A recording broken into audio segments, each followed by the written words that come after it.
Okay. Good morning, everyone. Morning. We have no preliminary matters. We will get right into it this morning. Hearing none. Okay. As a reminder, please silence your cell phones and yourselves so we can hear one another and the testimony. Okay.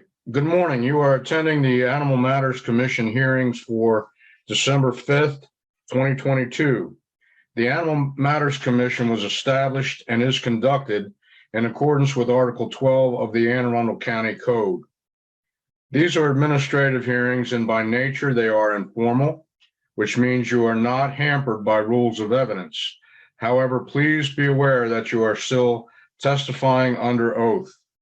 Each party will have their opportunity to state their case. After each party states their case, they will have an opportunity to ask questions of the other party. Please do not interrupt the other party. You will be given ample time to talk. In many cases, we are aware that there is a history. You may briefly tell the commission about the history.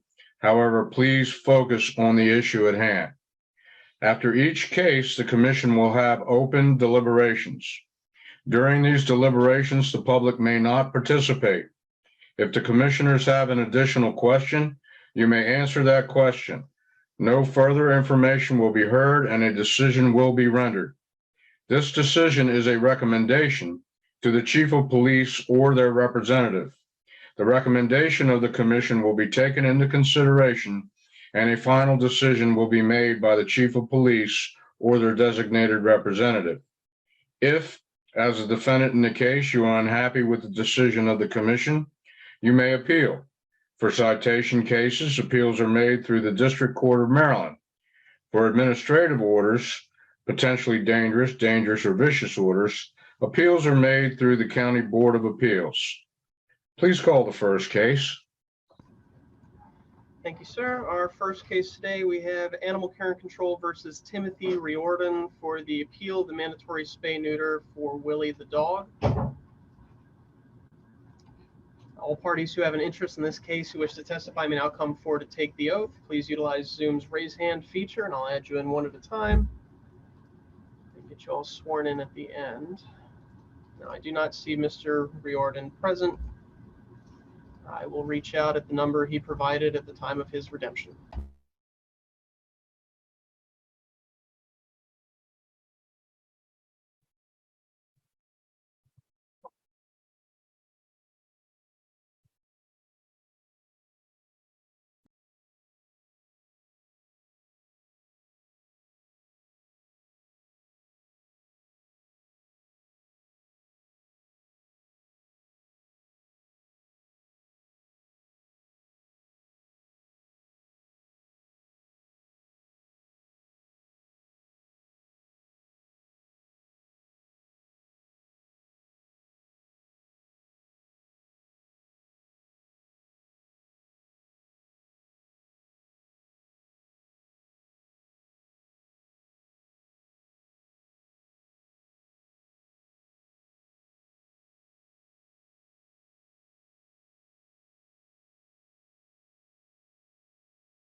Mr. Riordan has not answered at the number provided at the time that he made his appeal.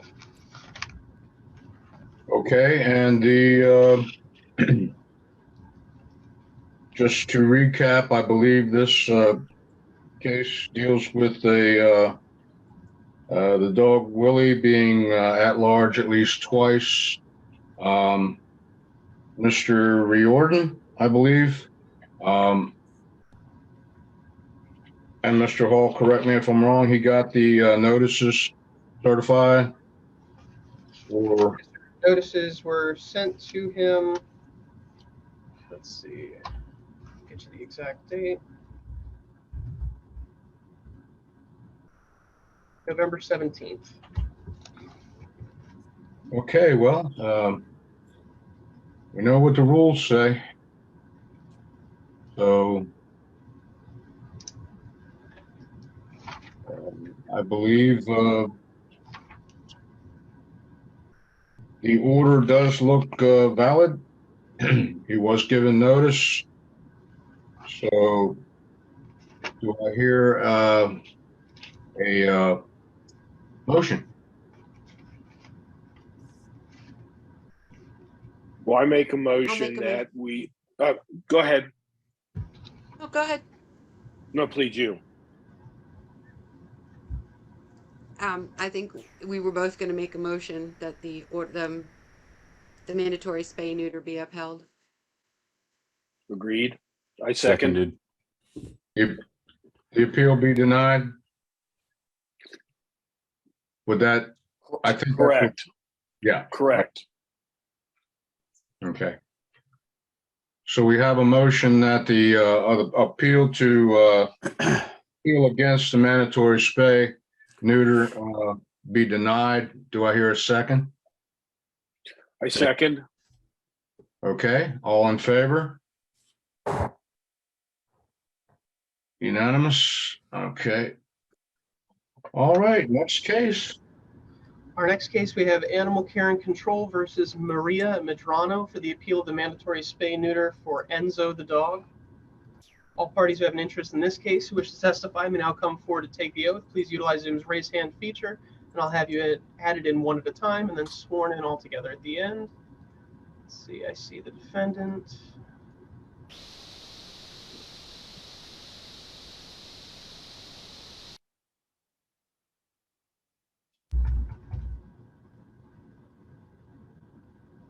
And the witness.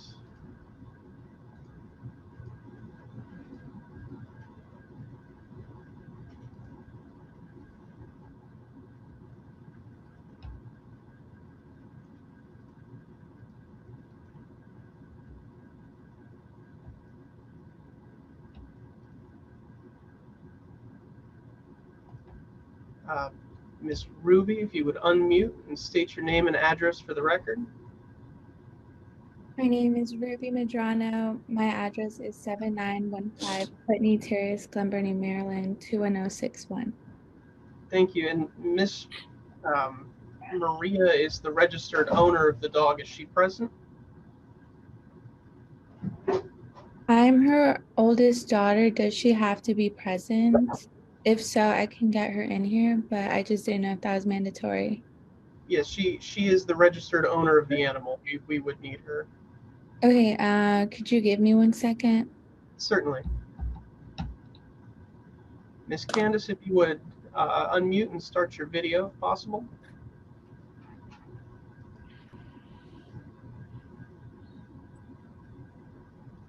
Let me see if I can send a prompt.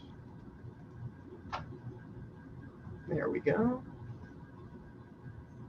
And ask to unmute. Can you hear me okay? I can. Wonderful. And if you could state your name and address for the record, please.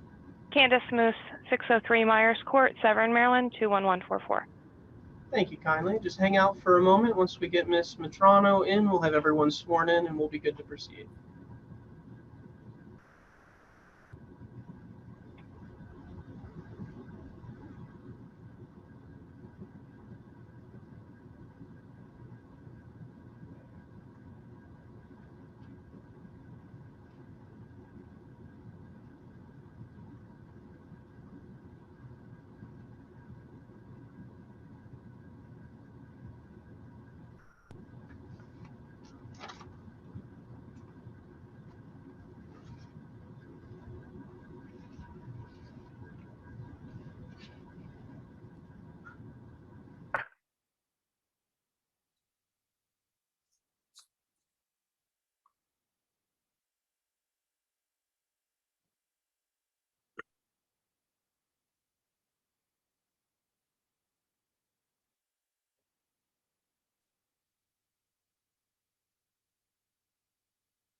Philip, who are we waiting on?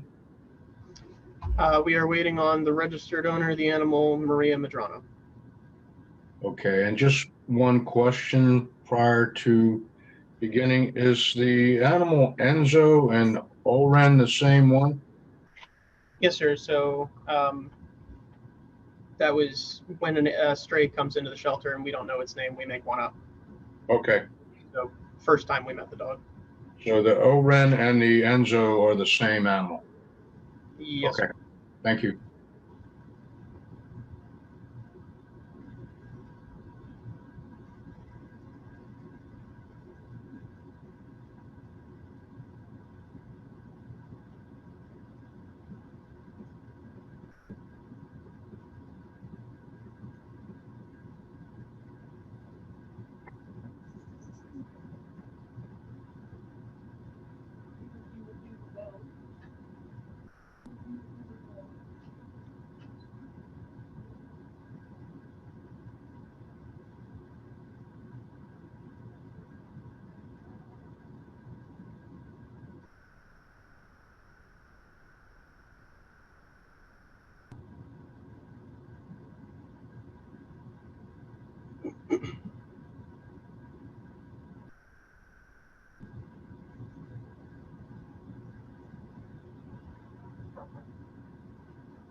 Philip, is there any chance we could take the next case and then circle back to this one so we're not kind of wasting everyone's time sitting here? We could certainly do that. It's largely up to the commission. Is anyone opposed to taking the next case on the docket and then coming back to this one?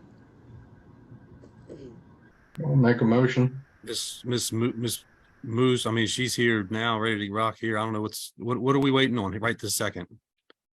I mean, We Miss, don't have the She's registered trying owner. to log in, but she's having a little bit of trouble.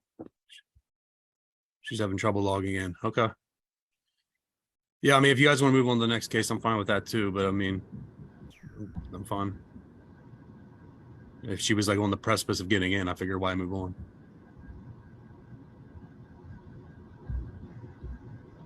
Bill, can you see her attempting to log in? It wouldn't show me unless she was successful, but Gotcha. she should be using the same credentials that Miss Ruby used to get into the webinar. Same link, same password. It's universal. Gotcha. I guess just to be on the record, Jennifer, if you want to make a motion, we vote on it and then move to the next case. Yeah, I move that we take. I Sorry, do I see her moved. connecting now. Timing. What's that? She is connected now. I'm Oh, bringing okay. her up to Oh, okay. panelist. Never mind then. Here we go.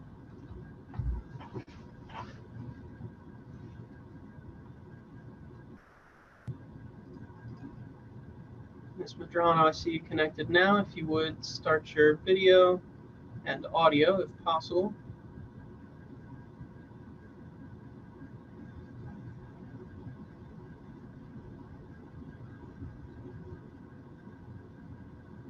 See if I can send you a prompt.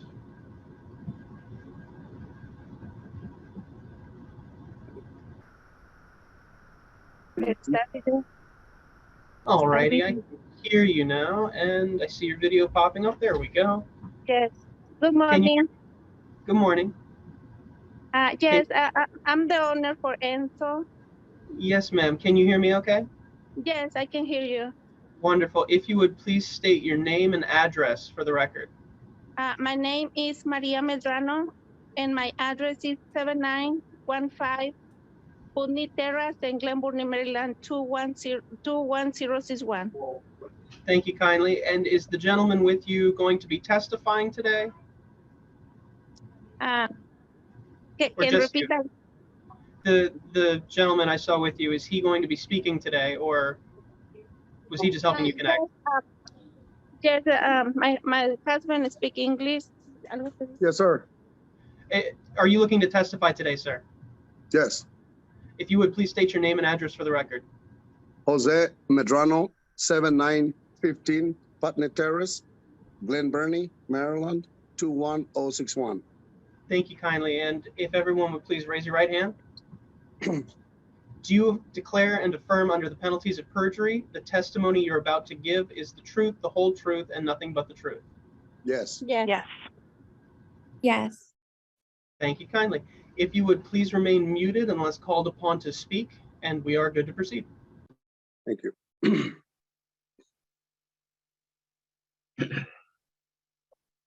All right, then.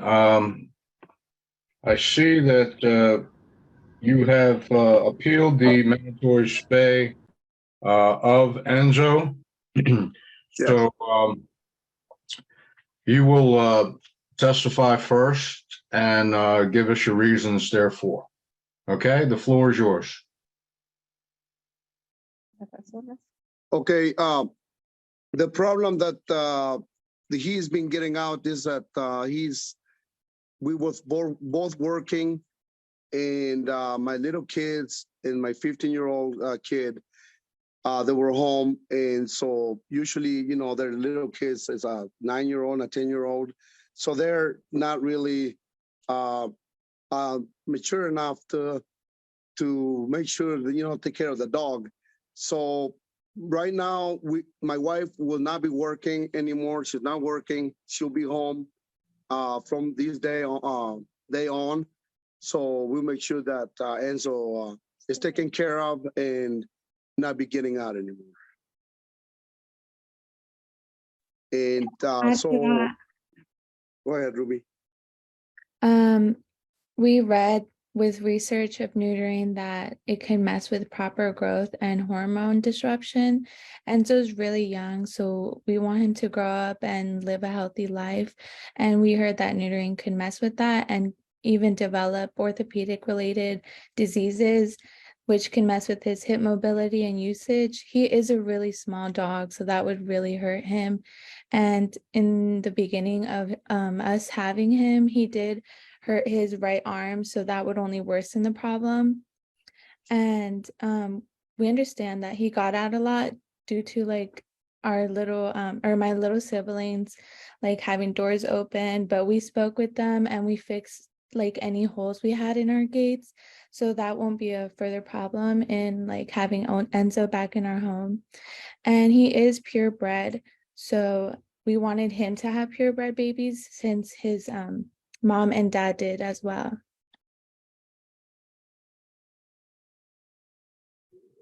Okay. I understand in your testimony then that you have made efforts to contain the animal, Enzo. He is a small dog, a Chihuahua. Am I correct? Yes. Have you taken any other precautions to keep him? Like, do you have a fenced-in yard, kennel, secondary barriers, things of that nature? We are trying to inform ourselves to try to buy a collar to, you know, for him not to exceed the house limits. So, you know, as soon as we find out where and how to get them, we you know, we 100%, you know, we have to do that just to keep Enzo safe. And I promise that this will not happen again. Thank you. Okay, is there any further testimony for the appeal? I really need the Enzo is stay with more age. They have little babies and I want the Enzo back. No sterilization, please. Okay. All right. Any further testimony for the appeal? That'll be it, sir. Okay, hearing none, is there testimony against the appeal? Ms. Moose? Yeah, I just wanted the commission to know my dealings with Enzo. Twice in a matter of 3 weeks, Enzo was in my possession. On 10/29, I was walking my dog. He ran across the street, very interested in my dog, who is a burner, so he's a very big dog. I was able to pick Enzo up. He had a collar on with the Arundel County rabies tag on. It was easy to call in. It was a Saturday night, so I spoke to an officer. They got in touch with the owners. We took Enzo home. But in that time period, there were people out. We asked about, do you know whose dog this is? We were in the vicinity of Enzo's house at the time. And they said, no, he'd been running loose for a few days. Nobody had been able to catch him. So that was concerning. And then 3 weeks later, on 11/18, at 8:20 at night, our Ring camera notified us as a motion on our porch. And so I picked it up, looked at the camera footage, and I told my husband, I said, that looks like Enzo out front. Now, we live over a half a mile away, and it's major streets, either direction he comes from to get to us. We took him in. It was cold. I wasn't returning him to the homeowner that night. His collar had been removed. That didn't have his rabies tag listed anymore. He had on what appeared to be like a wrist sweatband around his neck instead of his collar with his rabies tag. There was no identification for anybody else that didn't have any background with Enzo. How the little dog found us, I have no idea. But it was just concerning that twice in a matter of 3 weeks. And then, I did ultimately call animal control because I wanted to do the right thing. He's not my dog. He's not my dog to make decisions for. But I want the commission to know that he's frequently out. The neighbors there told me he's frequently out. I know people that live on that road, and they say they see him a lot. So that's kind of what my testimony is about. Okay. And when I brought him back the first time, no adult came to the door. I handed him off to a little boy that was maybe 10 or 12 years old. And that was it. Any questions from you all? Yeah, the reason he doesn't have a collar is because last time we got him, they took it off, but right now he has a chip. He's chipped. They put a chip on his, we pay for him to be chipped on his back, his neck or something, shoulder or something like that. So that's the reason there is no, there was no collar, because he, we paid for him to get a chip. How old is Enzo? 110. He's about a year and about 6 months. Okay. So that's what I would say. He's pretty young, pretty small dog to really to be noodled, and we just don't want it for him. And Okay. like I said, that this is not going to happen again. He's going to get a collar. So we'll take care of him. And Okay. I have a question for animal control, either Philip or Robin. Yes, sir. If you go to page 5 of the shared file, there's a document entitled Anne Arundel County Animal Care and Control wants pet owners to be responsible. You familiar with that document? Yes, sir. That document is in relation to Bill 8920, which was put into place, I believe, last January, which is largely why we're here today. Essentially, if an owner it allows their animal to run at large and it's impounded twice in a 12-month period, it is mandatory to spay and neuter the animal. And we have owners sign the document stating that they're aware of it every time they redeem their animal from us. That was the question. So this dog was impounded on 4/20/22, 11/15/2022, and most recently 11/21/22. With that being said, on all 3 of those impoundments by Animal Care and Control, did the owner receive a copy of this document? On 4/20/22, when the animal was impounded, they did. On 11/12/2022, the animal was impounded a second time, and on the 15th of that month, the owner redeemed them and signed another copy of Bill 8920. The most recent impoundment, 11/21, they have not, because we have not allowed redemption of the animal. He is still in our custody pending this hearing. Okay, so basically the owners have gotten and signed and acknowledged they've received this document for the 2 previous times animal control's picked up the dog. Is that a correct understanding? Yes, sir. Thank you.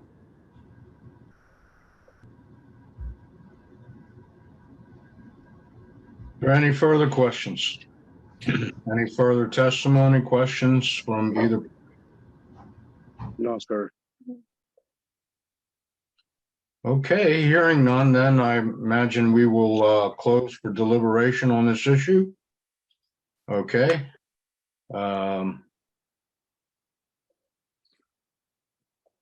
Let's first start with, Dr. Hammer. Okay. I think we should deny the appeal. And my reasons for recommending we deny the appeal is that, number one, the owners were aware of what the law is, so there's no question about potential outcome here if the behavior continued. They were advised of the law on 4/20 and 11/15. So I think them being aware of what the consequences would be if the dog continued to run at large, I think that the owners are well aware of that. As far as the young lady's comments about the spay or neutering adversely affecting the health of the animal, at 1.5 years of age, everything she's read about hormone disruption, bone growth development, and other sexually related diseases we see as seen intact animals are really no longer valid and really not applicable in this case, in my opinion. So I would recommend we deny the appeal based on those comments. Thank you, Dr. Hammer. Matthew? Yeah, I don't really have a lot to add. He just touched on all the points I wanted to bring up. Like, they've gotten a copy of the law thrice over now. It's pretty evident that we deny the appeal. Lieutenant Cox? Yeah, agreed. Don't need to rehash it 3 times. They've been notified, and animal care and control still has the dog. So I agree. We deny the appeal. Okay, thank you. Tom? Yeah, so I also agree. I would also like to, if they're listening, if they're looking at a shock, a fence, an electric fence over a physical fence, a physical fence would definitely be much better than an electric fence, especially for as much as this animal's getting out. But I do agree that they were given ample notice and should have been aware. So I think that, we should deny the appeal. Okay. Jennifer? I agree with all the comments so far. I don't have anything to add. Okay, thank you. Unfortunately, yes, this law was put into place specifically to, hopefully they're listening, the animals that get out repeatedly that are not spayed or neutered can impregnate other animals or become impregnated. And then we have animals that are unwanted, and we want to try to stop that, as well as for the safety of the public and the safety of the animal itself. So I do agree. The law is states what it states. So do I hear a motion? I think I heard one in testimony there somewhere, but officially, do we have a motion? I move to deny the appeal of Enzo. Okay. Second? I'll second. All in favor? Okay. So we go to the next case. Will that be the last one, Philip? Yes, sir. Okay. The third case today, we have Kimberly Carroll versus Eric Larson for the public safety threat citation in relation to Piper the dog. All parties who have an interest in this case who wish to testify may now come forward to take the oath. Please utilize Zoom's raise hand feature. I'll have you added in one at a time and then sworn in all together at the end. I have Mr. Larson.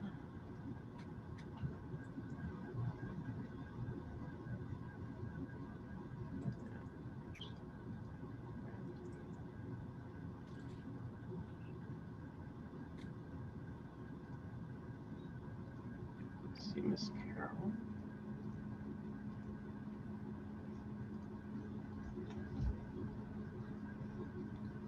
All right, Mr. Larson, I see you there. If you could unmute. Wonderful. And then please state your name and address for the record. Sure. My name is Eric Harris Larson.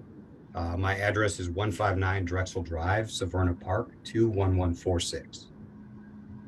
Thank you kindly. Will the gentleman with you be testifying as well?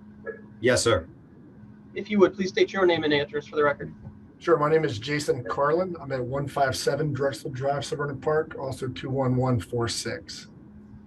Thank you kindly. Hang out for just 1 second and I'll get you sworn in at the end. Miss Ramsey, if you can hear me, if you could unmute and start your video.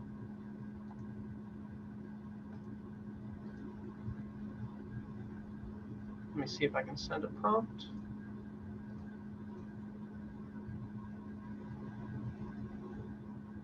There we go. And if you could unmute, there we go. If you could, please state your name and address for the record. Kristen Ramsey, 453 Linwood Court, Severna Park, 21146. Thank you kindly. Hang out for just 1 second and let's see. My sister's the one with the claim. She said it won't let her click on the raise hands button. Oh, that's all right. I had moved to promote her to a panelist, but I seem to have lost her in translation. I don't see her anywhere. I'll just tell her try again.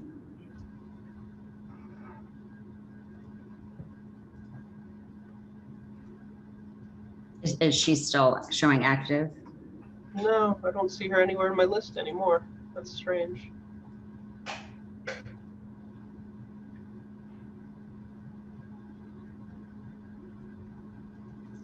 I'm sure she's trying to log in again. Yeah, we'll give her a minute.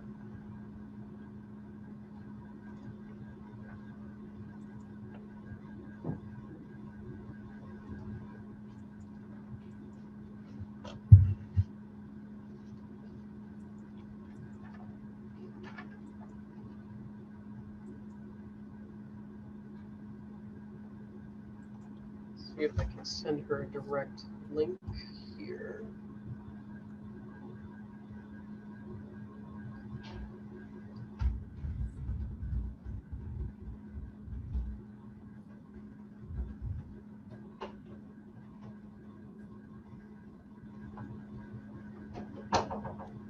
You said you're sending her a link. Is it going to her email? Yes, I'm sending her a direct connection link. Sometimes that can help. Now, it is strange. She was connected, and then it... Sounds like when she went to go click on the hand thing, it must have shut her down for some reason. I let her know you're sending her a direct one to the email.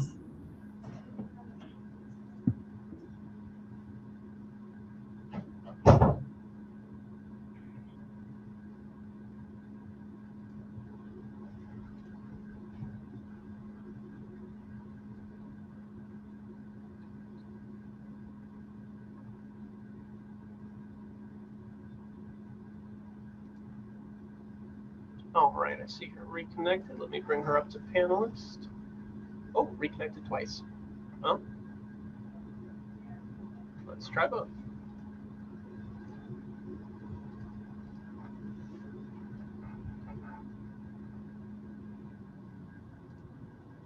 That looks good.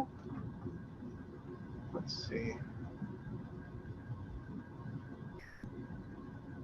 Ms. Carroll, if you can hear me, if you would please start your video and unmute your audio if possible.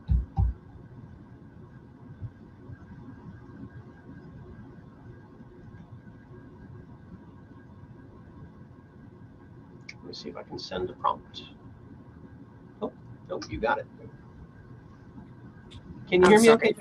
I can. I'm sorry. I had to move over to my phone. My internet kept cutting out on my computer. No worries, whatever works. And if you would please state your name and address for the record. Yes, my name is Kimberly Carroll, 8429 Bay Road, Pasadena, Maryland, 21122. Thank you kindly. And if all parties could unmute and raise your right hand. Do you declare and affirm under the penalties of perjury the testimony you're about to give is the truth, the whole truth, and nothing but the truth? Yes. Yes. I do. Yeah. Yes. Thank you kindly. If you would please remain muted unless called upon to speak, and we are good to proceed. Okay, we will hear from the complainant in this case. Ms. Carroll, I believe you can begin. Yes, my name is Kimberly Carroll. I am the complainant. My dog is Grace, who was with my sister Kristen at the time of the incident. And I can let her speak as to what happened. Okay. Ms. Ramsey?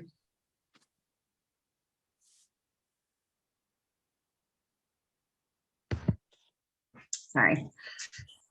I was watching her dog for the week and was attending my one daughter's soccer game. So in walking up to the game, all the parents stand along the side. So I was walking up with my other daughter with the dog and just was stopping to say hello to the gentleman to Eric's right. So I actually don't know Eric well. I know his daughter.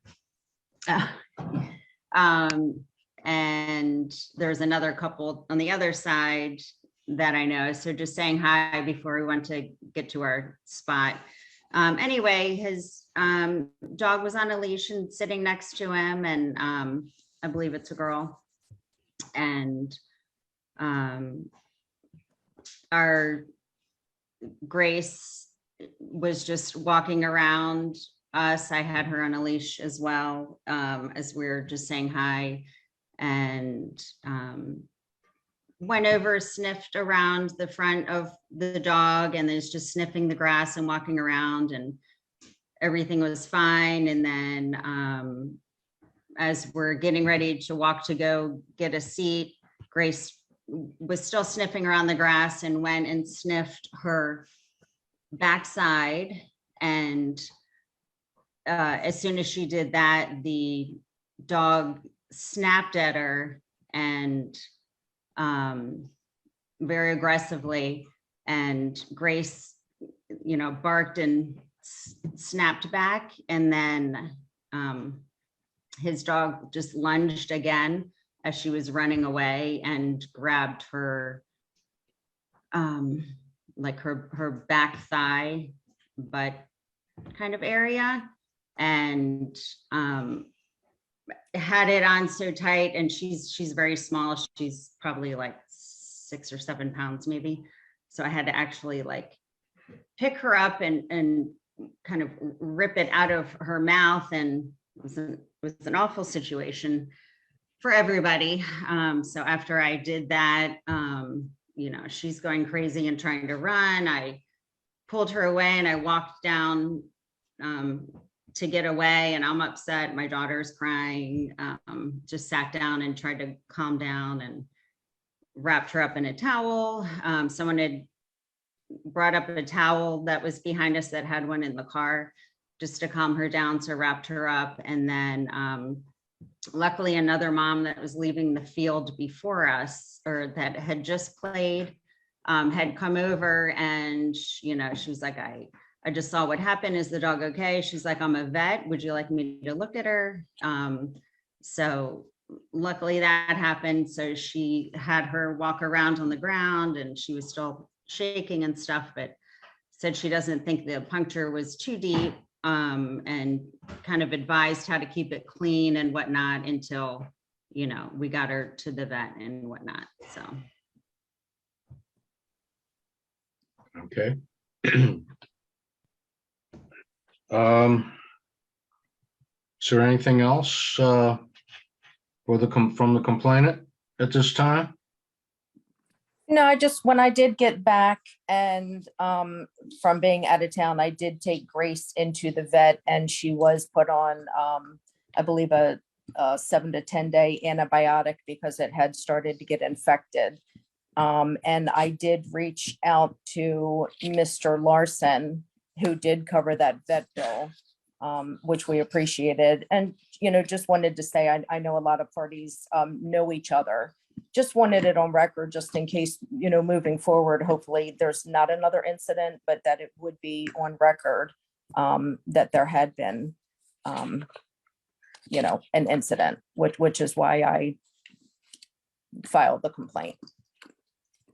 Okay. Okay, so it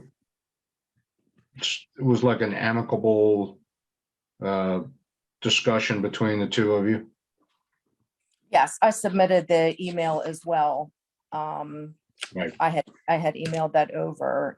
Yes, he agreed to pay the vet bill, which he did. He reimbursed me for the vet bill, I should say. Very And she was actually up due for her rabies, so I had minus that part off of the bill and sent a screenshot of the bill, which was paid. Very good. Okay. Is there anything else from the complainant? Before we move? I don't believe so. Okay. We will move to hear from Mr. Larson and the defendant's case. Good morning, ma'am and gentlemen of the Animal Matters Commission. Thank you for allowing me to appeal the citation and the characterization of the incident in the filed complaint. First of all, according to the website and the like, the rule for being a complainant and filing a valid complaint is that you're actually a witness to the actual incident. And Ms. Carroll, the complainant, was not present at the scene or a witness to the incident on 24 September. I've put together several information and email sent to the board. I can also corroborate with a witness that states that she was not present there. So that's the first point I'd like to make is again, according to the website, you have to be present to file an incident complaint. Secondly, I'm not here to say that a fight did not occur between the two dogs, but I'm here to characterize it as a fight between two dogs. So in support of, to describe the actual incident, I've provided a graphic to the board that shows the Severna Park Middle School. So when I got to the field, I sat away from everyone else to have the dog just practice. Piper is 1.5 years, laying down in the calm position is what it's called. So she was on a 5-foot leash. I was on basically a camp stool, sitting on the south end of the field away from folks and other dogs. There was a dog directly to our front, dogs to our rear. And then Ms. Ramsey was sitting with the dog and her family approximately center line on the midfield. Shortly after the game began, Ms. Ramsey walked over to have a conversation with some other folks, as she stated in her testimony. And while she was having that conversation, the dog, Grace, came over by my dog, who was still lying on the ground with my foot on her leash. And then to put the dogs on the same plane, I allowed my dog to stand up, and the two dogs sniffed each other. And then Miss Ramsey kind of swung around and mentioned two details that I think are appropriate for the board. One is that Grace's best friends are cats and she doesn't like bigger dogs. Now, my dog was very calm, unusually calm, and that was probably a sign that my dog was uncomfortable with this whole situation. Grace kind of went to the rear of my dog, and then the fight broke out. And I do believe that without a slow motion camera or anything like that, it would be very difficult to say which animal snapped first or engaged. But because Grace is a little bit of smaller dog, she, like the the impacts on my dog weren't as great as the impacts upon Grace, but there are scratches along my dog's back where Grace was headed when the conflict broke out. So both dogs were injured during this fight. So that's what I would like to characterize this to the board as, is this was not an attack or unprovoked attack. My dog was on a short leash with a prong collar at all times. It was just an unfortunate incident that occurred between two dogs. Standing by for questions. Thank you. Are there any questions between the parties or from the board? Commission, rather. I have a question based on the statute that Robin posted in the chat. It appears from a quick read of that neither animal was prohibited at the school if this was a school day. Do we know what day of the week this occurred? It was a Saturday. Weekend.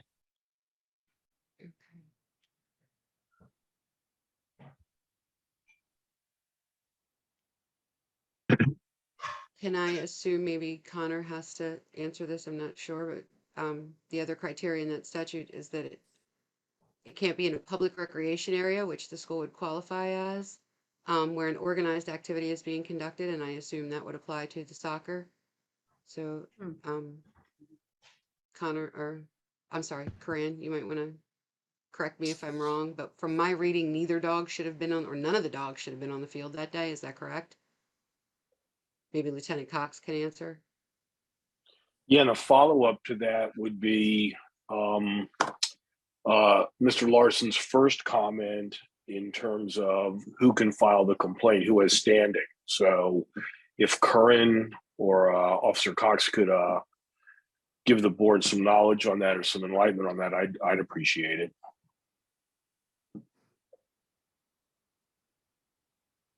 Yeah, that was going to be my question to, I guess, Robin, is who has standing to file this? If we're saying the statute is specific on a person has to be present to file, then I'm not sure where we're at this point. So we need clarification on that to move forward on who can actually file this appeal. Agreed. What is being appealed here? What was the citation that was issued, or the allegation?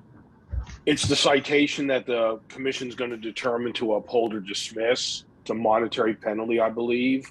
And it's for at large, or it's for public safety threat, or what? Public safety threat, injury to an animal, I believe. Let me get to it real quick. Yes. Article 12, public safety threat. Number 3, kills or inflicts injury to a domesticated animal. That's what we're trying to determine here. Well, Mr. Larson's first point of, and what Officer Cox, I agree with him. What's the standing here? And then we still have Jennifer's issues to address.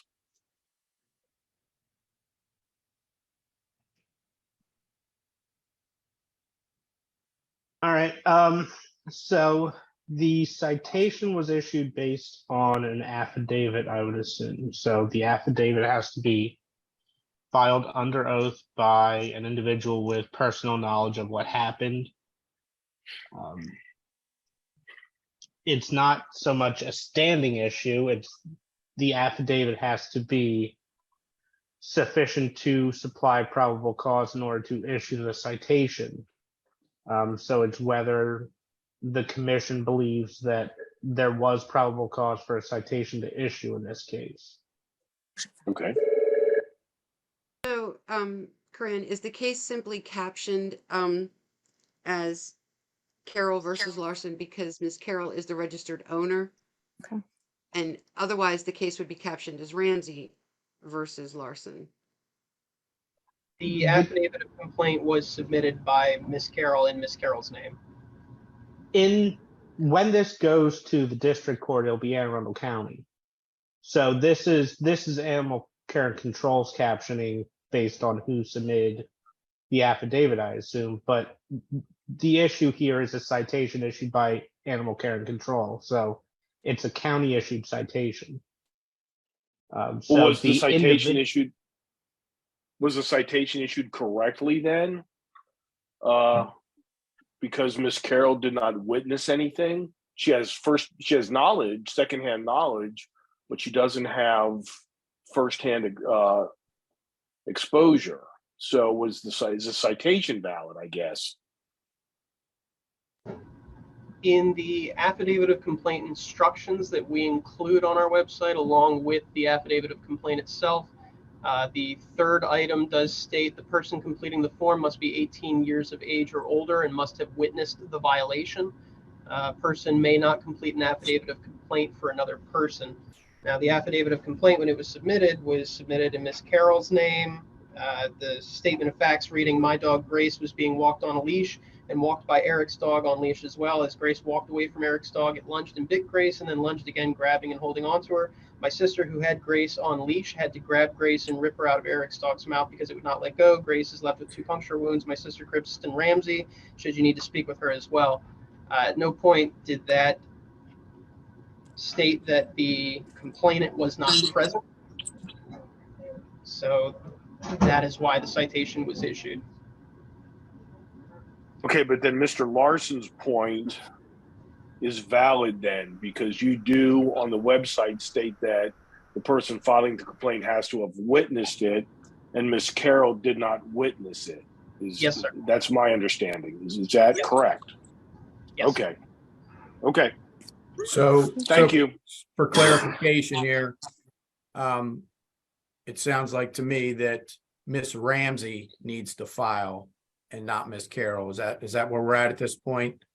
That's my understanding, correct. Okay. Corinne? Yes, Ms. Ramsey would be able to file an affidavit. Jennifer, does that address your questions and concerns on the thing that Robin sent?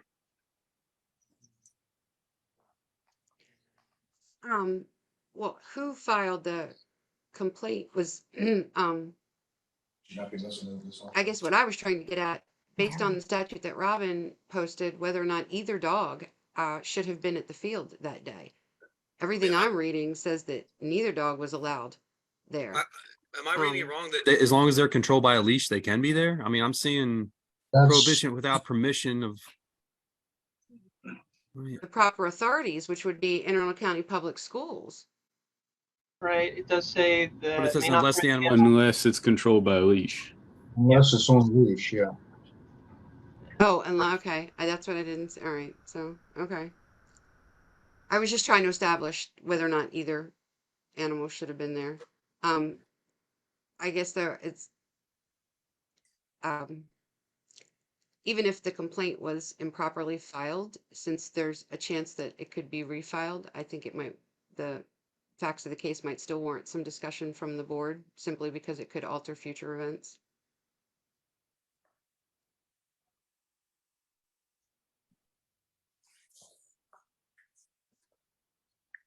Mr. Larson, what kind of dog is your dog? What kind of dog is Piper? Sir, Piper is a 1.5-year-old Beagle mix. So she's a rescue dog. How much does she weigh? She weighs, I think, approximately 40 pounds, plus or minus probably 2 over. Okay. Neutered? Yes, sir. Okay.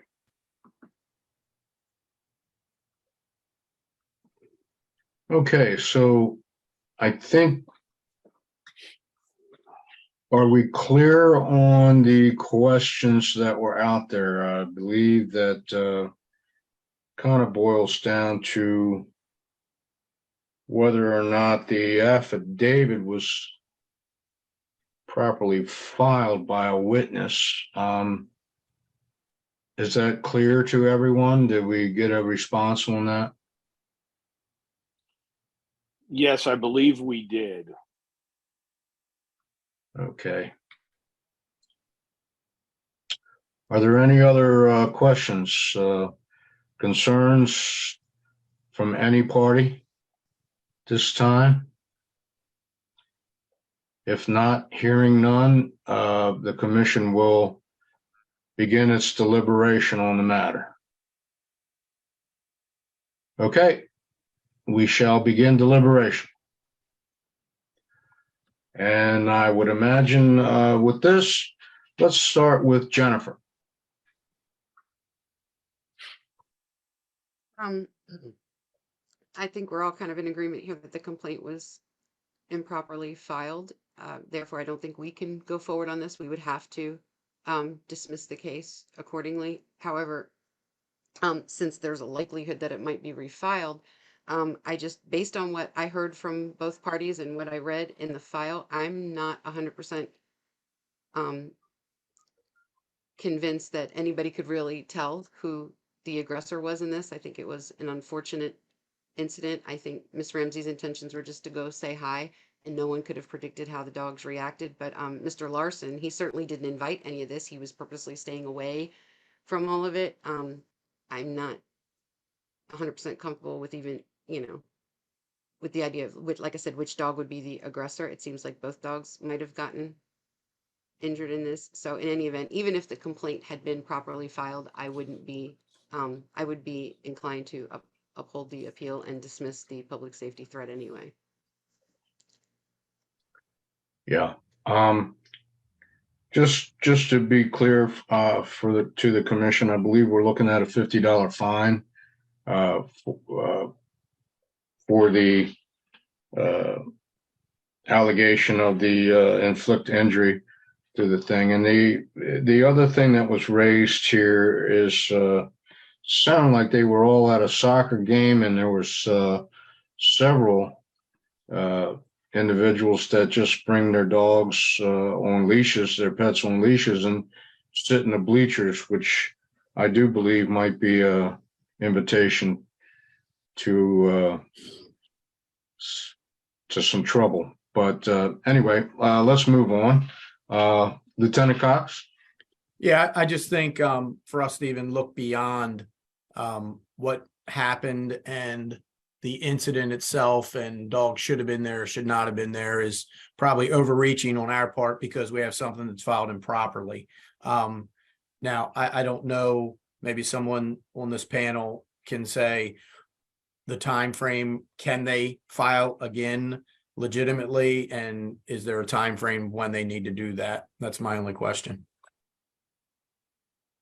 Okay. Let's move on. Matthew?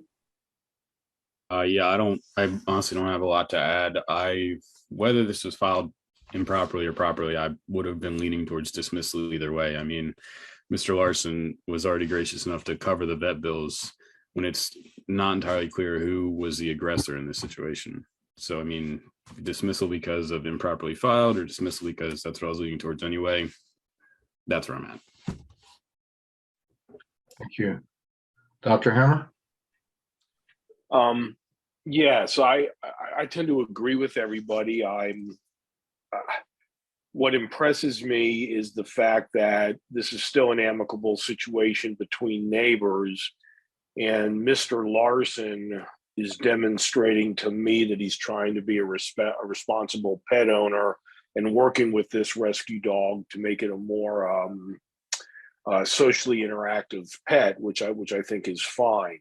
I'm leaning towards dismissing the citation anyway, because I see cooperation here and trying to work with an issue. But Ms. Carroll and Ms. Ramsey bring up a point that, we had one incident here, something that should be on the record at some point.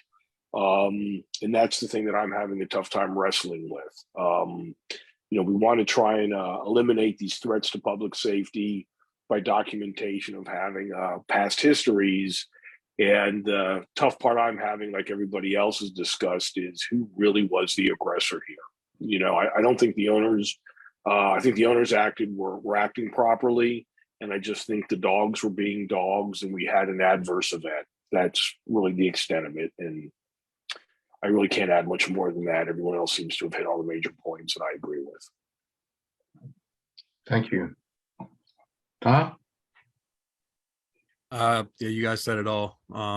I think the first point is that if it was improperly filed, we just have to go with that. And I kind of agree with everything else that was said. Even to the last point Dr. Hemmer made about, having it on record. I mean, it's one thing, like if we knew which dog was the aggressor, but since we don't really know. So I would just lean on, and I would even go as far as, unless you have anything to say, Ed, I'd go as far as making a motion that we would dismiss the citation based on the fact that it was improperly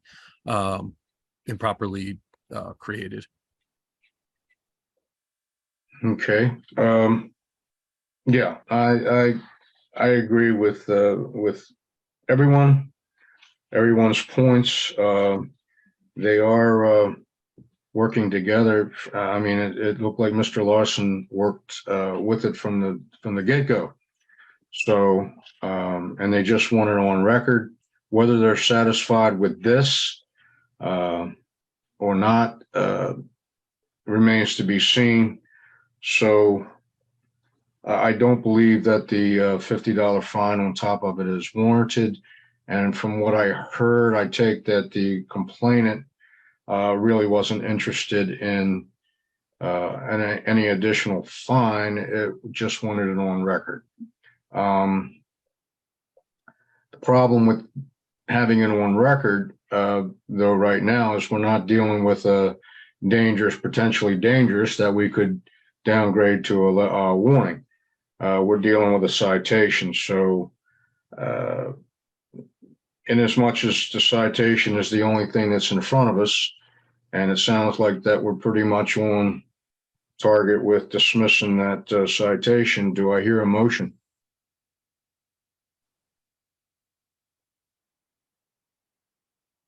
I actually thought Tom already made a Yeah, motion, and I was going to second. Oh, okay. Second this, but if not, I digress. I'm sorry. I'm happy to make it again if you'd like. I'll move to, Sure, that we dismiss this. Let's make it again there so old men can hear it. I gotcha. So yeah, I'll just go ahead and move to dismiss the citation based on it being improperly created in the first place. And we'll go from there. I'll second. Okay. And it's seconded by Jennifer. All in favor?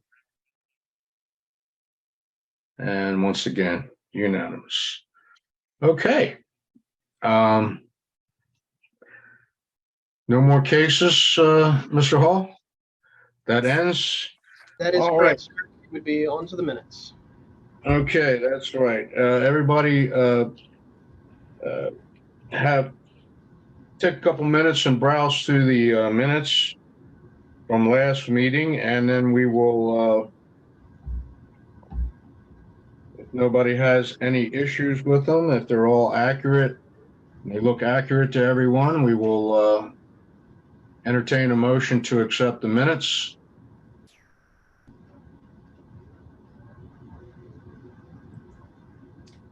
I make a motion that we accept the minutes as published on the shared document site. I'll second. Second, all in favor?